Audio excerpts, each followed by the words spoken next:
Mapagpalang araw po sa inyong lahat. Welcome to DJ Sean Stories. Turn on your notification bell, like and subscribe para sa crime stories araw-araw. Ang kwento natin ngayon ay nangyari nga sa USA, California. Ang California ay ang pangatlong pinakamalaking state sa Amerika. Kilala nga ito dahil sa San Francisco Bay Area, Napa Valley, Golden State Beach at marami pang iba. Sa California, isang babae na may special military training ang hindi na nagawang ipagtanggol ang kanyang sarili mula sa panganib. Ang babaeng biktima ay kinilalang si Maribel Manriquez Ramos, 36 years old. Si Maribel ay ipinanganak ng November 22, 1976 sa Mexico.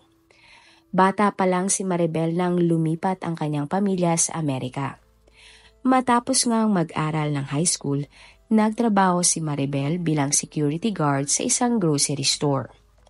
Mahal na mahal ni Maribel ang kanyang pamilya at close talaga sila sa isa't isa. Taong 2001, nang si Maribel ay 25 years old, sumali siya sa US Army. 2 beses ngang na-deploy si Maribel sa Iraq at Afghanistan. Pero taong 2009 na honorably discharged si Maribel sa US Army. Pagbalik ni Maribel sa California, bumalik siya sa kanyang pag-aaral. Nag-enroll siya sa California State University, Fullerton at kumuha nga ng kursong Criminal Justice. Gusto kasi ni Maribel na balang araw ay maging isang pulis.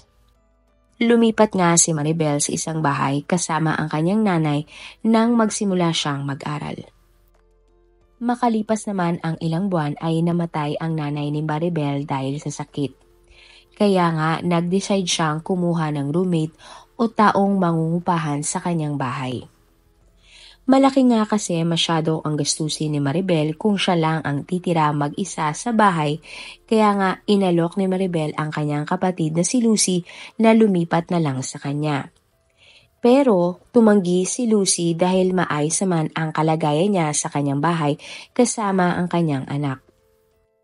Kaya din, nagsuggest na lang si Lucy na paupahan na lang ni Maribel ang kanyang kwarto.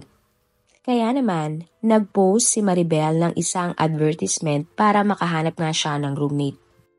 Nag-reply sa post ni Maribel ang isang lalaking nagngangalang Kwang Chol Joy o Choi, 55 years old.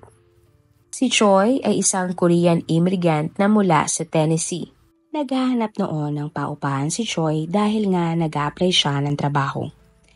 Sinabi ni Choi kay Maribel na wala siyang asawa, anak o mga kaibigan at sinigurado na kahit nga wala siyang trabaho ay may ipon siyang pambayad ng renta ng bahay. Isang araw nga ay may interview si Choi sa kanyang trabaho kaya dumaan na din siya sa bahay ni Maribel para i-check ang lugar. At yun na nga ang unang pagkikita ni na Choi at Maribel kasama si Lucy. In-interview ni Lucy si Choi at okay naman sa kanya ang lalaki. Tingin daw ni Lucy ay mature naman si Choi at hindi nga magiging abala sa pag-aaral ng kanyang kapatid. Kaya nga pumayag na rin si Lucy na ito ang maging roommate ng kanyang kapatid. At makalipas nga ang ilang linggo ay lumipat na si Choi sa bahay ni Maribel. Sa paglipas nga ng panahon, nag-aaral si Maribel para sa kanyang final exam bago graduate. Pero wala pa ding nahanap na trabaho si Choi. Napansin din ni Maribel na laging nasa loob ng kanyang kwarto si Choi, nananahimik at walang ibang pinupuntahan. Dahil nga dito, sinimulan ni Maribel na ayain si Choi na lumabas at sumama sa kanilang family gatherings. Nakasundo naman ni Choi ang pamilya ni Maribel at masaya nga sila dahil wala naman siyang ibang kilala sa lugar.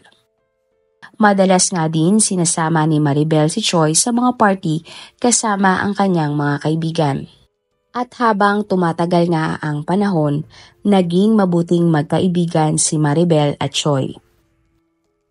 Pero nagkaroon ng maling akala si Choi sa pagiging palakaibigan ni Maribel at inakalang may gusto sa kanya ito. Nahuhulog na pala ang loob ni Choi kay Maribel. Kaya nga kalaunan inamin ni Choi ang kanyang nararamdaman kay Maribel. Pero hindi ito tinanggap ni Maribel dahil ang tingin niya lang kay Choi ay isang kaibigan. Inamin ni Maribel kay Choi na hindi sila pareho ng nararamdaman at tanging malasakit lang para sa isang kaibigan lang ang meron siya para kay Choi. Meron na ring boyfriend noon si Maribel na si Paul Lopez. Dahil dito nagalit si Choi sa mga nangyari at hindi nga matanggap na hindi siya gusto ni Maribel. Dahil dito, kinausap ni Choi ang kapatid ni Maribel na si Lucy para humingi ng tulong. Tingin kasi ni Choi ay gusto naman siya ni Lucy para kay Maribel. At umasa nga na kukumbinsihin ni Lucy ang kanyang kapatid na bigyan ng pagkakataon si Choi. Pero kabaliktaran ang inaasahang sagot ang nakuha ni Choi. Nagulat pa nga si Lucy sa pag-amin ni Choi. Ayon kay Lucy, hindi pwede ang gustong mangyari ni Choi dahil nga ang layo ng edad nila sa isa't isa at hindi ang tipo ni Choi ang gusto niya para kay Maribel. Dahil dito, tila nga nagtanim ng galit si Choi nang marinig ang mga sinabi ni Lucy. Matapos nito, nag-usap naman si Choi at Maribel. Nagkapaliwanagan ang dalawa at nagdesisyon ngang ipagpatuloy ang kanilang pagkakaibigan. Sinigurado ni Choi kay Maribel na tinanggap na niya ang desisyon ng babae at hindi iyon magiging issue sa pagitan nila. Dahil nga din sa sinabi ni Choi, natahimik si Maribel at unti-unti na silang bumalik sa dati. Habang dumaraan nga ang mga araw, napansin ni Maribel na tila may kakaiba kay Choi. Isang araw kasi, umuwi ito ng may malaking tattoo. Nang sumunod na araw, nagbago ng style ng pananamit si Choi at pumuporma nga na tila mas batang lalaki. Makalipas naman ang ilang linggo, umuwi si Choi na may benda ang muka. Tinanong ni Maribel kung napaaway ba si Choi pero hindi naman ito sumagot. Kalaunan, nalaman nga ni Maribel na nagparitoke pala si Choi at gumastos nga ng malaki para doon. Nabahala naman si Lucy sa mga ginagawa ni Choi para lang magmukhang kaakit-akit sa mata ng kapatid. Samantala, wala nang naging pera si Choi para pambayad sa kanyang renta. Ikinainis ito ni Maribel at nagsimula na nga silang mag-away. Isang araw nga ay pinapaalis na ni Maribel si Choi sa kanyang bahay. Pero hindi pumayag si Choi dahil nga mahal niya si Maribel at kung aalis siya ay hindi niya makikita pa ang babae. April 21, 2013, muling pinaalala ni Maribel ang bayad ng renta kay Choi. At kung wala siyang pambayad sa katapusan, sinabihan niya ang lalaki na umalis na ng kanyang bahay. Na-offend si Choi at tinakot si Maribel na siya ay sasaktan niya. Dahil nga dito, natakot si Maribel kaya tumawag siya sa 911 at nireport si Choi. Sinabi ni Maribel sa tawag na hindi na siya komportabling kasama si Choi. Kinabukasan, pumunta naman ang mga pulis sa bahay ni Maribel at chinek ang kanyang lagay. Sinabi naman ni Choi sa mga pulis na pumapayag siyang aalis kapag hindi nakapagbayad ng renta sa katapusan. Pero, ng May 2, 2013 ay hindi pa nga din umaalis si Choi sa bahay ni Maribel. Muli na naman silang nag-away nang pilitin ni Maribel si Choi na umalis na nga ng bahay matapos hindi makapagbayad ng renta. Natakot si Maribel nang sigawan siya ni Choi at tumawag nga sa boyfriend niyang si Paul. Sinabihan ni Paul si Choi na umalis na kinabukasan dahil kung hindi ay siya mismo ang persahang maglalabas ng mga gamit ni Choi. Sinabi naman ni Maribel kay Paul na kaya niya nang i-handle ang sitwasyon at hindi na kailangan pang pumunta ni Paul sa kanyang bahay. Sinigurado din ni Maribel kay Paul na magkikita sila kinabukasan ng gabi para nga manood ng football game. Matapos nito ay bumalik na si Maribel sa kanyang kwarto at natulog. Si Choi naman ay galit na galit noon at hindi matanggap na kailangan na niyang umalis sa bahay ni Maribel. Nabulag na si Choi sa sama ng loob niya at nagplano nga ng masama kay Maribel. Sinabi pa nga ni Choi na, "Kung hindi ko siya makukuha, walang makakakuha sa kanya." May 3, 2013, hindi na sumipot si Maribel sa panunood ng sports game kasama ang kanyang pamilya at nobyo. Hindi na din nagre-reply si Maribel sa mga text at tawag ni Paul. Dahil nga dito, nag-alala na ang tita ni Maribel at tinawagan si Lucy para ipaalam na hindi dumating si Maribel. Pero ayon kay Lucy, nakatanggap siya ng text mula kay Choi na sinasabing nag-aalala siya para kay Maribel dahil nga ito ay wala sa bahay. Sinubukan daw umano ni Choi na mag-report sa mga pulis tungkol nga sa pagkawala ni Maribel, pero sinabihan lang daw siya ng mga pulis na masyado pang maaga para ideklarang nawawala si Maribel. Dahil nga dito, nag-alala na si Lucy dahil hindi daw umaalis si Maribel nang walang pasabi at hindi nga ito ang klase ng tao na hindi sisipot sa usapan. Hilig kasi talaga ni Maribel ang manood ng softball game kaya imposibleng hindi siya pumunta sa kanyang pamilya para manood. Sinubukan naman ng pamilya ni Maribel na tawagan siya pero walang sumasagot. Kaya naman, nagpunta na sina Lucy sa bahay ni Maribel pero walang nagbubukas sa kanila. Doon nga nakita nila ang sasakyan ni Maribel na nakapark. Tinatawagan din nila si Choi pero hindi din ito sumasagot. Dahil dito, tumawag na ng mga pulis si Lucy para i-report ang pagkawala ni Maribel. Kaya, nagpunta ang mga pulis sa bahay ni Maribel at pwersahangang binuksan ang kwarto ni Maribel. Napansin nilang bukas ang ilaw ng kwarto at hindi nakaayos ang kanyang kama. Nagtaka sina Lucy dahil hindi daw iiwan ni Maribel ang bahay niyang magulo. Bukod doon, wala namang nakitang kakaiba ang mga pulis sa kwarto ni Maribel. Nang mga oras na iyon ay hindi pa din umuwi si Choi kaya sinubukan din ng mga pulis na siya ay tawagan. Maya-maya pa ay lumapit na si Choi sa mga pulis at tinanong nga ang nangyayari. Nalaman ng mga pulis na si Choi pala ay nasa loob lang ng kanyang kotse na mga oras na nag-iimbestiga sila sa bahay ni Maribel. Nakaupo pala si Choi sa kanyang kotse at may dalang binocular na tila nagmamasid sa mga pulis.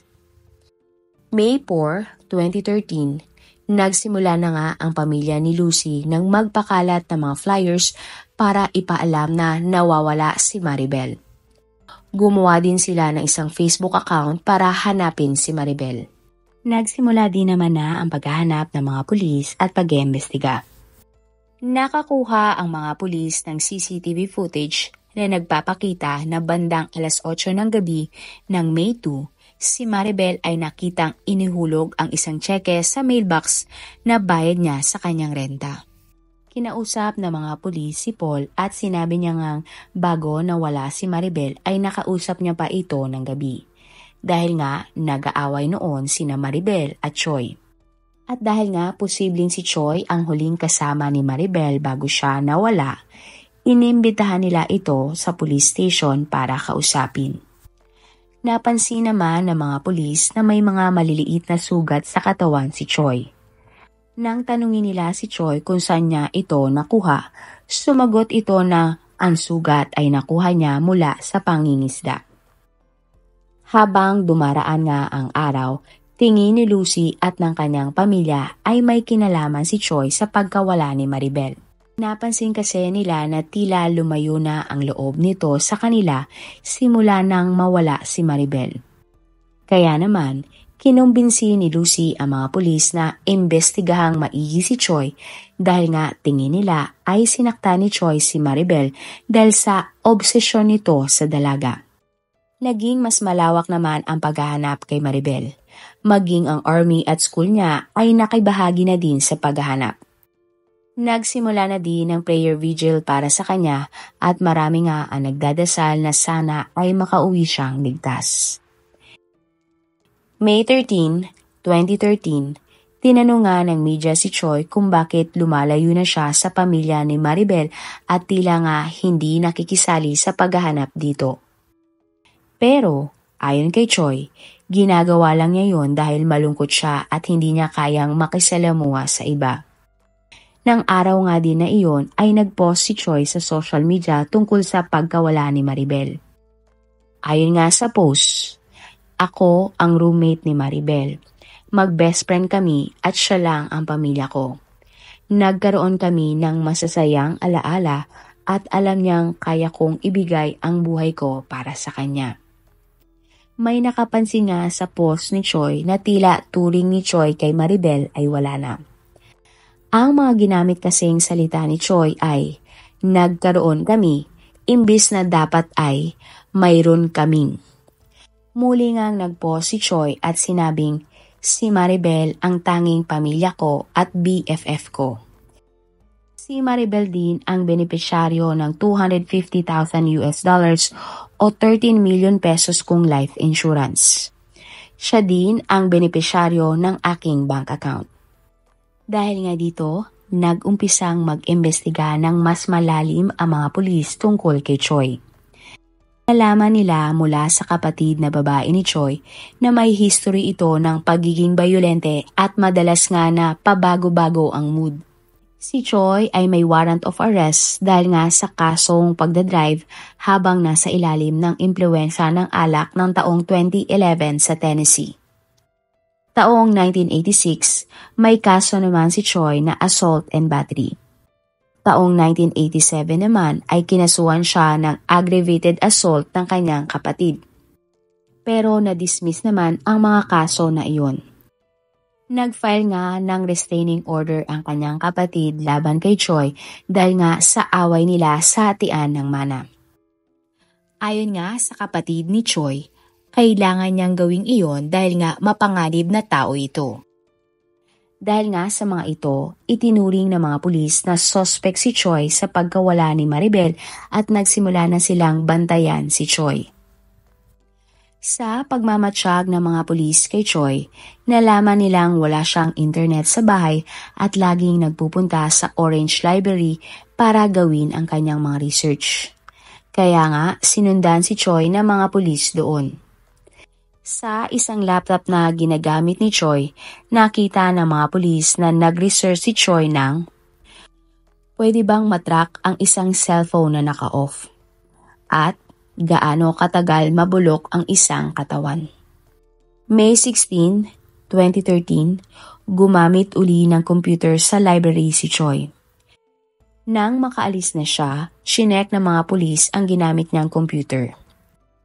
Nakita ng mga pulis na nag-search si Choi tungkol sa isang mapunong parte ng isang lugar malapit sa pagdadausan ng vigil para kay Maribel.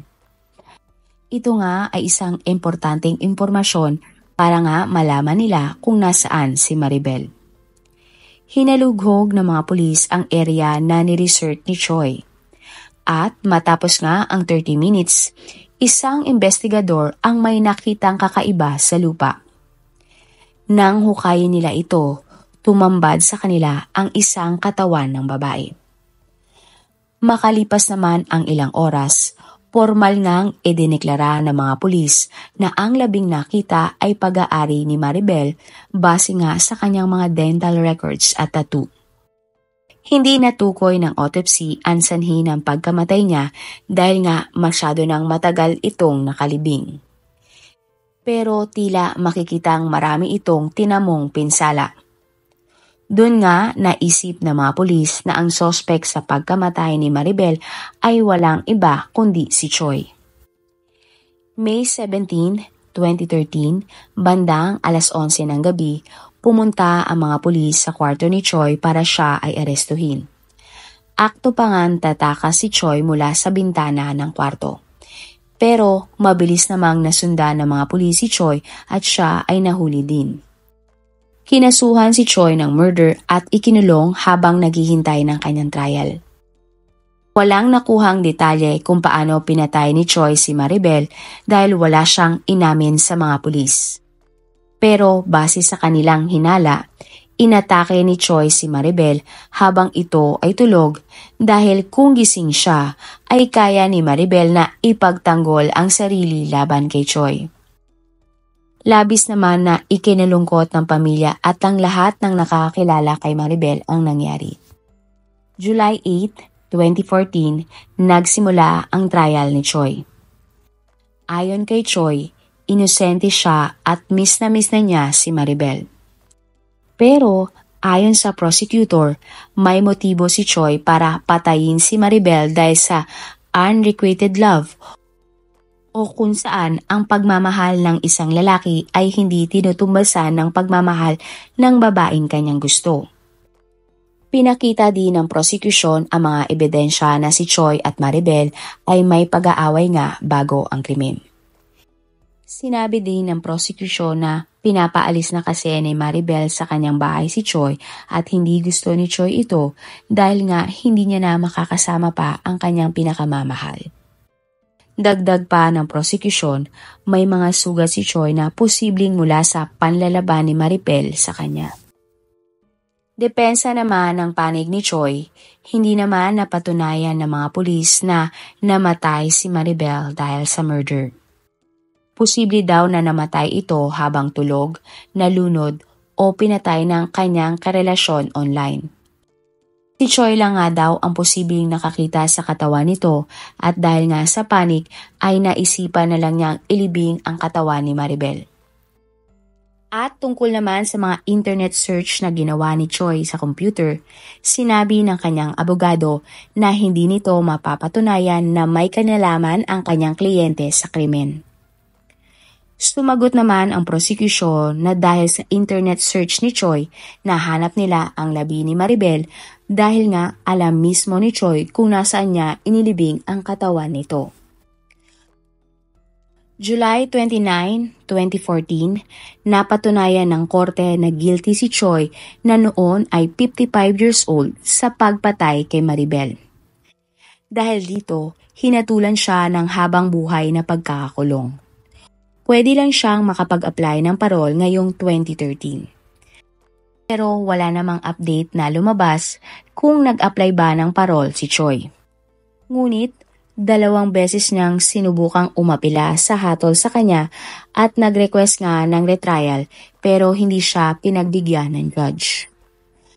Sa huli nga, sinabi ni Choi na gusto ng pamilya ni Maribel na magsorry ako sa pagpatay sa kanya. E paano ako hihingi ng tawad sa bagay na hindi ko ginawa? Siguro balang araw ay lalabas din ang katotohanan. Baka mamatay na lang ako sa kulungan. Hindi naman masaya si Lucy at ang kanyang buong pamilya sa hatol dahil para sa kanila mababa masyado ang hatol kay Choi. Gusto nila ay habang buhay na pagkakakulong ang ibigay kay Choi at hindi nga mabigyan ng parol o maagang mapalaya. Matapos naman ang hatol ay natanggap ng pamilya ni Maribel ang kanyang diploma mula sa kanyang university. Marami pong salamat sa inyong panonood. Huwag kalimutang i-follow at mag-subscribe sa iba pa nating YouTube channel katulad ng Manila Boy Wonder Philippines at Tagalog Facts at Mysteries by DJ Sean. Mapagpalang araw po hanggang sa susunod na episode. Salamat sa lagi niyo pong pagtutok araw-araw. God bless everyone.